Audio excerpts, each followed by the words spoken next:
खबर आपको दें कि तोशाखाना केस में काबीना सेक्रेटरी रिकॉर्ड समेत लाहौर हाईकोर्ट में पेश हो गए हैं। अदालत ने 2002 से पहले का तोशाखाना का रिकॉर्ड भी पेश करने का हुक्म दे दिया।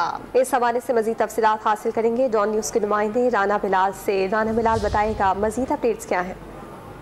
जी देखें, तोशाखाना के रिकॉर्ड की तफसीलात की दरखास्त में काबीना सेक्रेटरी रिकॉर्ड समेत लाहौर हाईकोर्ट में पेश हुए हैं और दौरान समाअत एडिशनल अटॉर्नी जनरल ने यह बताया कि काबीना ने 2002 से अब तक का तोशाखाना का जो रिकॉर्ड है उसे डिक्लासिफाइड कर दिया है और उसको वेबसाइट पर भी अपलोड कर दिया जाएगा, जिस पर जस्टिस आसिम हफीज ने इस्तफसार किया कि 2002 से पहले का जो रिकॉर्ड है वो आपके पास नहीं है, जिस पर वफाकी हुकूमत के वकील ने यह बताया कि 2002 से पहले का रिकॉर्ड कंप्यूटराइज नहीं है।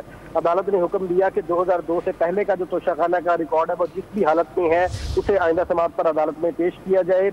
वफाकी हुकूमत ने ये भी बताया कि हम वो रिकॉर्ड डिक्लासिफाइड नहीं कर रहे कि ये जो तहफ़ हैं वो किसने भेजे हैं, ताहम हम ये रिकॉर्ड डिक्लासिफाइड कर रहे हैं कि ये तहफ़ खरीदे किसने हैं।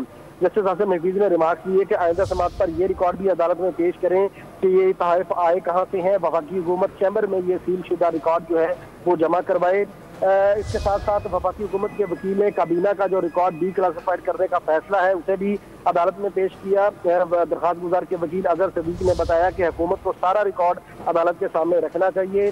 जस्टिस आसिम हफीज मार्क्स दिए कि एकदम से चीजें तब्दील नहीं होती। 2023 में हुकूमत ने रिकॉर्ड डिक्लासिफाइड करने का फैसला कर लिया है। लाहौर हाईकोर्ट ने कार्रवाई 13 मार्च तक मुलतवी की है और 2002 से पहले का जो तोशाखाना का रिकॉर्ड है वो जिस भी हालत में है उसे अदालत में पेश करने के अहकाम जारी किए गए। ठीक है, तोशाखाना केस में काबीना सेक्रेटरी रिकॉर्ड समेत लाहौर हाईकोर्ट में पेश होने का हुक्म दिया गया है। तफसीलात देते राना बिलाल, आपका बहुत शुक्रिया।